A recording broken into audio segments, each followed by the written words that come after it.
कहते हैं इंसान के पास चाहे कितना भी धन हो, कितनी भी सुख सुविधाएं हो, लेकिन अगर उसके मन में संतोष नहीं है तो उसकी खुशियां हमेशा अधूरी रहती हैं। और शायद इसीलिए माँ का नाम है संतोषी माता। वह माँ जो अपने भक्तों को केवल सुख देने वाली नहीं, बल्कि कठिन समय में धैर्य रखने और विश्वास बनाए रखने की शक्ति देने वाली मानी जाती है। संतोषी माता को लोक मान्यता में संतोष, सुख, शांति और मनोकामना की देवी माना जाता है।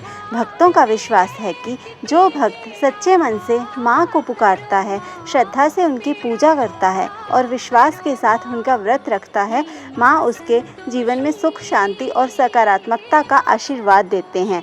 माँ की पूजा के लिए शुक्रवार का दिन विशेष माना जाता है। सुबह स्नान करके स्वच्छ वस्त्र पहने, माँ की तस्वीर या प्रतिमा के सामने दीपक जलाएं, फूल अर्पित करें और कुछ पल आंखें बंद करके बस माँ को याद करें। फिर प्रेम से माँ को गुड़ और चने का भोग लगाएं और संतोषी माता की कथा सुने या पढ़ें। माँ के व्रत में एक विशेष नियम माना जाता है, खट्टी चीज़ों से परहेज। इसीलिए व्रत रखने वाला व्यक्ति नींबू, इमली और अन्य खट्टी चीज़ों का सेवन नहीं करता।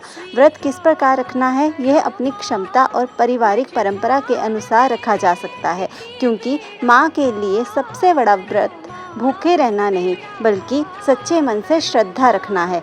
लोकप्रिय मान्यता के अनुसार माँ का व्रत 16 शुक्रवार तक रखा जाता है। हर शुक्रवार माँ की पूजा, कथा और गुड़ चना का भोग लगाया जाता है। 16 शुक्रवार पूरे होने पर अपनी सामर्थ्य के अनुसार उद्यापन किया जाता है और प्रसाद व भोजन कराया जाता है। लेकिन माँ की भक्ति का सबसे सुंदर अर्थ शायद यही है, जो मिला है उसके लिए धन्यवाद करना, जो नहीं मिला उसके लिए धैर्य रखना और जो आने वाला है उसके लिए माँ पर विश्वास रखना। क्योंकि कभी कभी हमारी सबसे बड़ी मनोकामना कोई चीज़ पाना नहीं होती, बल्कि अपने मन का डर, चिंता और बेचैनी माँ के चरणों में छोड़ देना होती है। तो आज संतोषी माता के सामने हाथ जोड़कर बस इतना कहिए, हे माँ, मेरे घर में धन से पहले संतोष देना, सुख से पहले शांति देना और हर परिस्थिति में आपका साथ होने का विश्वास देना। मेरे परिवार को अपने आशीर्वाद से सुरक्षित रखना और मेरे मन को इतना मजबूत बनाना कि मैं कठिन समय में भी आपका नाम ना भूलूं। अगर आपके भी हृदय में संतोषी माँ के लिए श्रद्धा है तो प्रेम से बोलिए, जय संतोषी माँ। माँ आपके जीवन के हर दुख को दूर करे, हर चिंता को शांत करे और आपके घर को सुख, शांति, प्रेम और संतोष से भर दे। जय संतोषी माता।